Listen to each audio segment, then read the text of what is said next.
Here on Lagos Television. Good morning, Lagos. Good morning, Nigeria. I am Abimbola Bello. Good morning and welcome. I am Joy Olu. Good morning, everyone. I am Adebimpe Omotayo, and we finally resumed our Ilubiri status. Oh, yeah. Okay, on the Ilubiri. We are back here. Of course, Joy is here. So the trio, the triangle, of It's course, complete. we are back here. And of course, this is the conversation, the Friday edition of the show. You know how we do it on Fridays. We try as much as possible to forget all the problems, personal problems, Nigeria problems, and just, look at other aspects of life. And that is what we intend to look at on the program today. But of course, not without the news points. I will start on this side. And I don't know what happened yesterday. I don't know which angle. I don't know how the president What woke side up. of the bed he I woke up?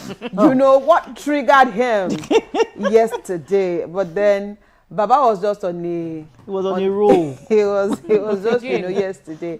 And, yes, we'll take the story. But I think I just liked the, the salvos that he threw and the manner.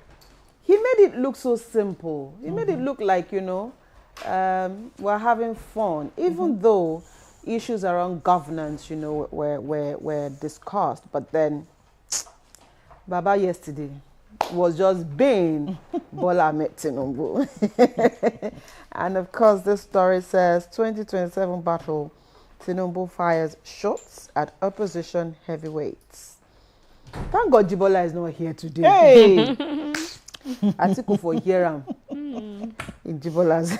President Bola Tinubu on Thursday said no amount of pressure or intimidation would distract him from his decision job. This was as he reaffirmed his administration's commitment to the reform agenda, which he said was already yielding results for Nigerians. He stated these at the State House Abuja during a meeting with the leadership and coordinators of the Renewed Hope Ambassadors, a political mobilization network inaugurated weeks earlier to carry the administration's message to the grassroots. Present at the meeting were the Vice President Kashim Shettima, Kaduna State Governor Uba Sani, Imo State Governor Hope Uzodinma, APC National Chairman Professor Nentawe Yilwatda, and APC National Secretary Ajibola Bashiru, among others. Tinubu challenged critics and political opponents, declaring that he is the legitimate successor to former President Buhari. He said, and I quote, "They want to scare me off. It's a lie. I've been through this path before, and I have to come back over and over again. I'll do the same thing. There's no better place than your own country, and no one can build it except you." End of quote. It told the ambassadors drawn from across the country's geopolitical zones that he had made them a promise he intended to keep. The president's remark came against the backdrop of sustained political pressure from opposition figures and segments of civil society who have questioned the pace and equity of his administration's reforms, with some calling for his resignation over the hardship.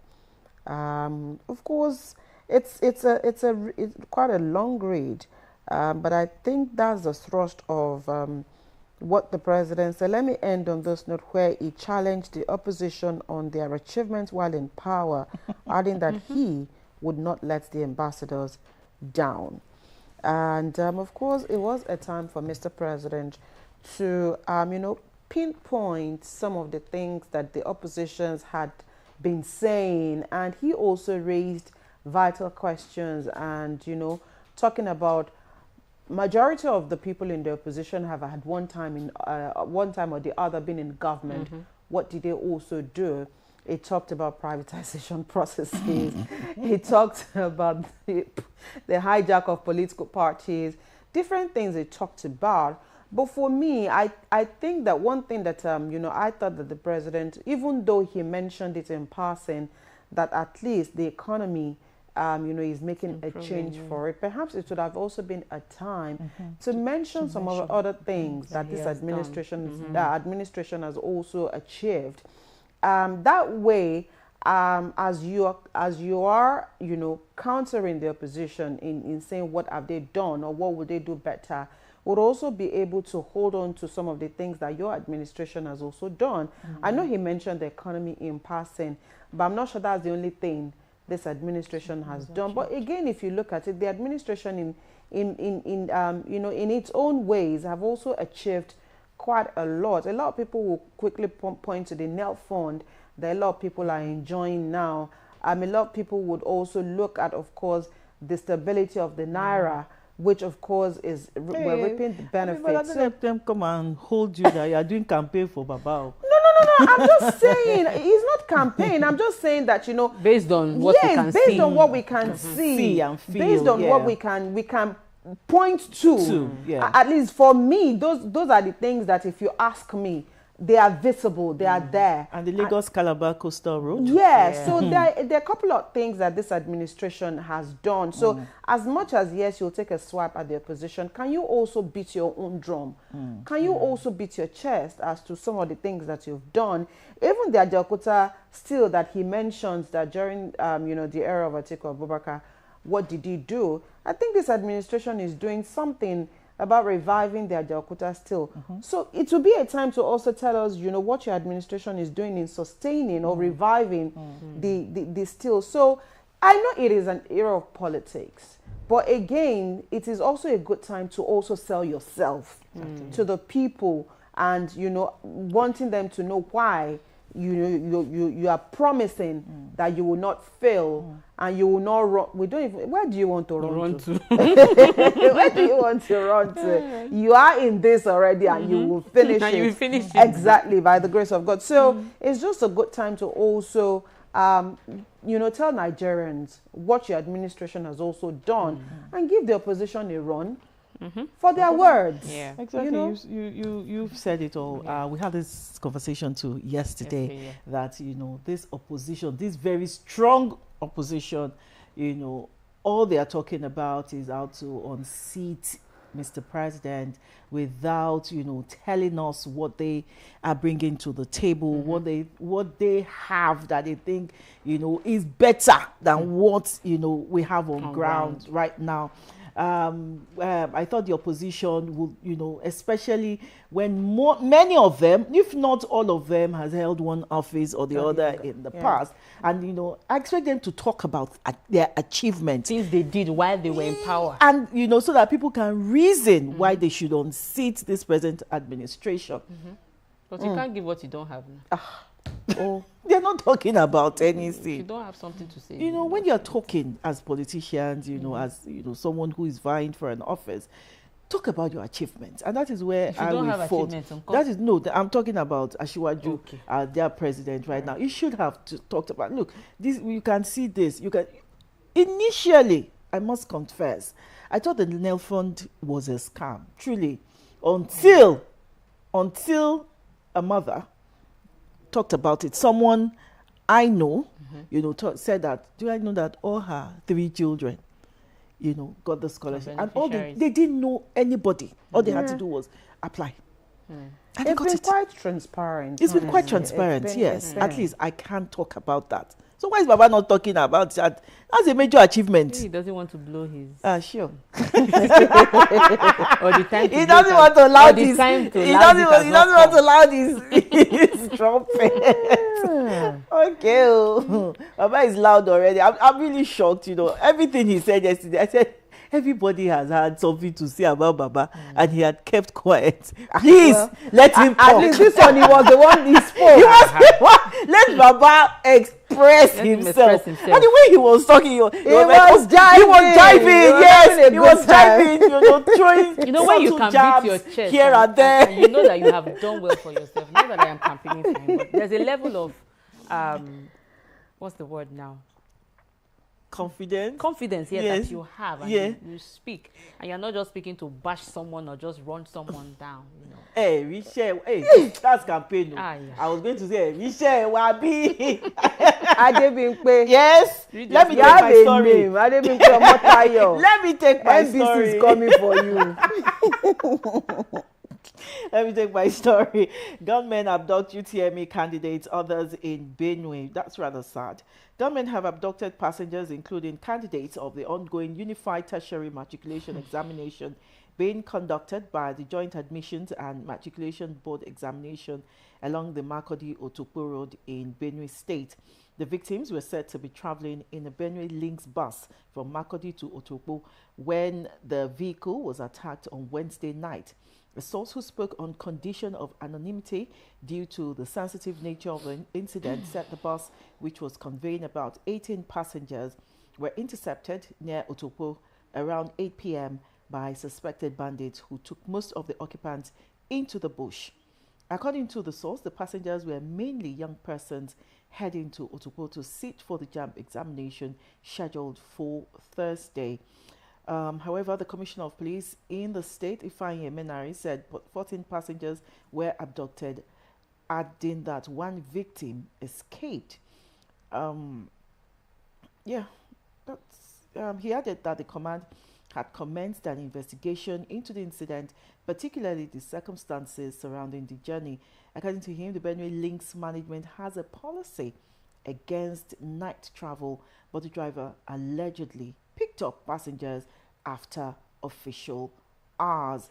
The chairman of Otokpo local government area, Maxwell Ogiri, also confirmed the incident, saying security operatives had been deployed to the area. Passengers traveling along the Makurdi-Otokpo Road have faced repeated attacks by gunmen in recent months. Who escaped? Was it the driver? The driver escaped. Oh, was the driver that escaped? Okay. The driver walked after official working time, okay? And he's the one that escaped. And again, why are people still traveling at night, despite all the warnings, despite all the security alerts being given to us that, you know, even during the day, it is not safe. Why are you traveling at night? And again, they say they are going to write JAMB the following morning. What kind of center? Is it that there is no center close by in Makurdi? Who fills their forms? Who fills these forms? Why did they pick such centers that they have to travel the night before? I thought the era of traveling to write JAMB exams has passed. You see, parents also are culpable. No. Parents also sometimes are culpable, because I see no reason why is your child even going to write JAMB out of your vicinity? Why are you traveling? That is going on now. In every, I mean, you could not choose a center that, you know, your child can walk to, not even take a vehicle to. So if your child, if you stay in, for example, you're in Ikeja here, and you're filling a form, and you're even asking that your child should go and write JAMB in Surulere, Kilenwa. Or is it because it's CBT and maybe there are no centers for the CBT exam that they have to go? I'm not sure that should be, but I'm sure that there will be somewhere close to, even if it is one center. Except again, maybe this is JAMB's fault. That moved them. That is not saying from what you raised that maybe because there's no CBT and then you probably have to go and write. But even I think it's too far. It's too far that they have to travel all night within the state. It is within the state. Do you know there's some? You have to consider the safety and security of the children. Yeah. If they cannot write JAMB, they should look for other means, devise other means. And if the CBT is causing problems, they should find a way to. There's a way they also structure it. Some will write in the morning. Some will do later in the afternoon. Because security and safety is paramount. You cannot jeopardize the lives of young children or young adults or teenagers because they want to write an examination. It's not possible. But I want to believe that because there are schools around there, there will be CBT centers. There would be CBT centers. I really do not see how you would be traveling from one place to another place or one state to. Are they going outside Benue to write CBT, to write JAMB? I don't even understand. Seen, and you know, this particular jam, there's so many issues that have I was going to say that. There's so many issues that are trailing this particular examination, from people complaining that, you know, them hijab I girls saw this. Did you see the not, video? Yes, are I not saw allowed the video. to write. They asked them to take off their hijab. To take off her hijab. I'm sure that that is not a JAMB authorization. At all. I'm sure that is not it. For what? They wanted to search her. Yes. And that they cannot even go into the whole bearing their hijab. Their hijab. Identity. No. It is who, I mean, sometimes I think we go overboard as individuals with the kind of things that we do. I'm not sure that that would have been a JAMB policy, that they cannot go into the examination. If you want to search, it's okay to search. It's a proper way to do it. Yes, but you cannot then ask that, you know, they take off their... out there in front of everyone. There are so many things trailing, you know, this particular aside, you know, and allow a female... No, that's not... I don't know. Yeah. You have a long way to go. Getting it right. It's just unfair on these children. Most of them are barely 16 years old, or 15 or 14. Yeah. Part of, you know, allowing them go through all this, it's trauma for them. It is. You know, get to a point where part you can write these exams at home. Part of this, you know, issues with the JAMB is some people are also saying that the CBT center, the server is not working. No computer in some centers. When I was driving down to work today, I saw some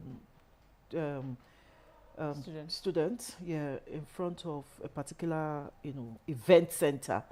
So I knew it's an event center. Will they bring computers there? Maybe they set up their computers. Maybe they set up their computers. Because I know that a place is an event center and the hall is quite big. So I'm sure they had set up their computers there. And I saw all of them, parents, you know. I just said, we parents, we're trying, Sha. You know, I could see the faces of these parents, anxiety, you know. There's no hope. I was just looking at all of them this morning. I wonder what time these people woke up, you know, to get here, you know, this morning. Well, JAMB needs to do better and see how some of these issues can also be fixed. Because you can't also deny the children from writing their examination. So it's either you fix another time for them or you find a way to ensure that they get their examinations written. Joy, let's take a story. Okay, this is news to make us happy here in Lagos. Lagos is always like... Lagos receives 24 car trains to boost Red Line. The Lagos State government has taken delivery of a new set of 24 car trains to strengthen operations on the Lagos Red Line and expand capacity in order to improve commuter experience along the corridor. Governor Babajide Sanwo-Olu said the additional rolling stock would enhance service delivery and reduce waiting time for passengers as the state deepens investment in rail-based transportation. Quoting him now, it says, "We have received a new set of 24 car trains to strengthen the Lagos Red Line fleet. This will improve capacity, reduce wait time, and make daily commuting easier for Lagosians. We remain focused on building a transport system that is efficient and reliable for everyone." End of quote. At the Red Line, which was inaugurated in February 2024, is a 37-kilometer rail corridor stretching from Agbado in Ogun State to Oyingbo. On Lagos Island axis, the line runs through key districts including Ikeja, Oshodi, Mushin, and Yaba, providing a critical mass transit alternative across some of the state's busiest urban routes. This is a good one because I remember when I did a report on the Red Line, the respondents, and many of them said something about having extra coaches added because, again, it will reduce the wait time because you have a lot of people commuting, especially from the Agbado side of Ogun State down to Lagos. So this is a good one. It means that it shows that we have a listening governor who is listening to the yearnings of the people. Apart from the fact that we have a listening governor, we have a governor that is proactive. Of course, they must have understood, you know, that a lot of commuters waste more time, you know, waiting.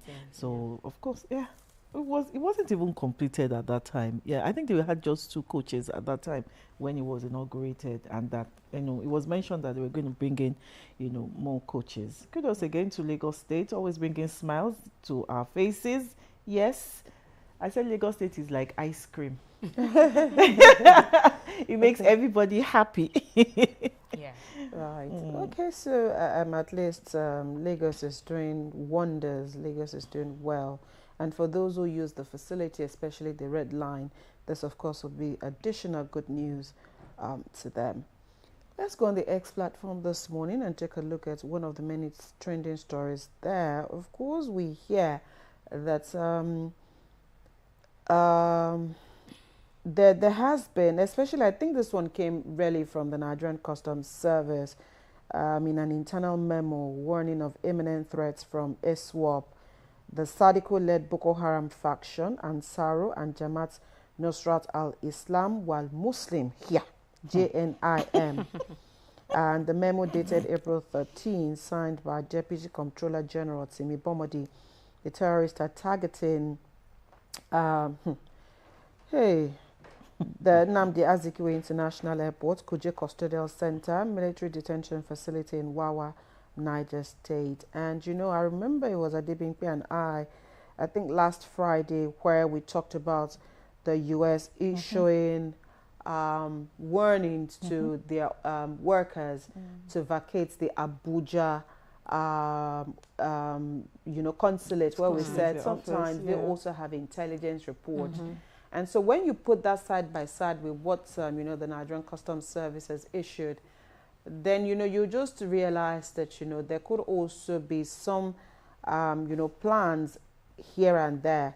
But, when these things happen, it is good that, our officers are take action. And we do hope that, it's not just going to be hearsay.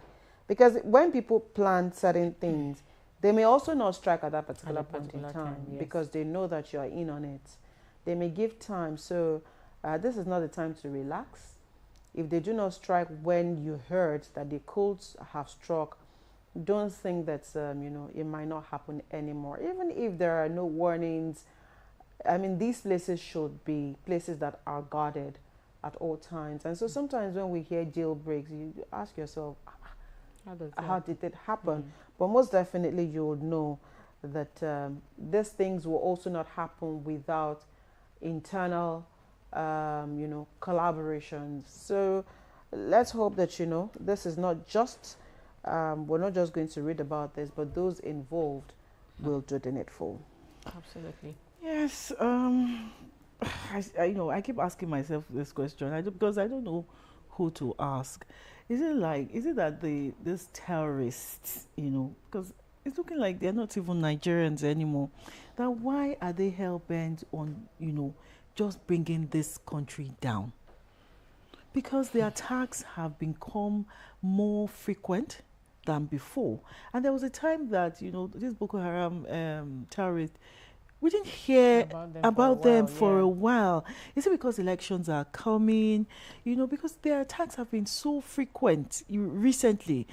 Who do I ask this question? I've been asking myself. Is it a deliberate attempt? Obviously, it's deliberate. It is. And then you could also, like you mentioned, that some of these organizations are not Nigeria based. So you will know that there are conspiracies. Yes. This is beyond Nigeria. It is beyond Nigeria. It's beyond Nigeria. And it is beyond... and you would also realize, if you were here, Adebimpe, the other day when we spoke with the security expert, where he also alluded to the fact that sometimes even the funding, they are traced globally. It is not just money that move from here. Sometimes, international currencies are involved. So you will know that it is not just there are some people actually, just what the Bible calls wickedness in high places. Abi? When there's stability, there'll be peace now. Exactly. But when there's no stability, and the thrust of this is also the fact that there are a lot of people benefiting from this. They make money from chaos. there are a lot of people benefiting from this. And what we see it goes beyond what we see. You'd also realize that some of those places, they have mine sites. When you cannot be stable and you'd look at people stealing from you. It's when there is instability that all of these things can happen. So we will be fine at the end of the day. We just do hope that all of the efforts of this administration, only this week did Mr. President, having met with security chiefs, also talked about the fact that we are to get help from France. So as much as, people keep helping or people keep promising to help, at what point do we begin to see that, there's safety at the end of the day? But I guess we'll be fine. Somebody just sent you a message. He said, it's all about illegal mining. Of course, that is just a factor. That is just a factor. Thank you for sending me this. Which was what I also said earlier, that when these things are there, but I mean, if there is peace, you'll know that they are stealing from you now. But if there's when you're even thinking of how to keep safe, then you now think of illegal mining. We'll be fine at the end of the day. Well, you can go on to the X platform this morning and take a better read on why that is trending. All right, we'll take a quick break. When we return, one conversation we're having on the conversation, and it's going to be explosive. Hey. Today is there love? Today not today. Is there love without money or with money? No holds barred though, because I'm a sultan. We will talk everything. Some people will say marry for love. Others will say money. Marry for money. So which one? Abibola, what will you do? Joy, what will you do? I will marry for love more. Marry for love more. Love more. What will you do? Love more. L-O for love. More for money. M-O for money. For love more. Do you know that as the older you get, these things will change? Okay, the expert is coming. It's not me. We will listen. We will not judge. We listen, we don't judge. We listen, we don't judge. That conversation, of course, will be an explosive one, like Adebimpe said. And we'll try as much as... I like our guests, because he's one that breaks things down. And he's one that also makes it look simple. Those things that seem hard, it makes them look simple. I can bet we'll learn one or two things today on the program. That conversation is after the short break.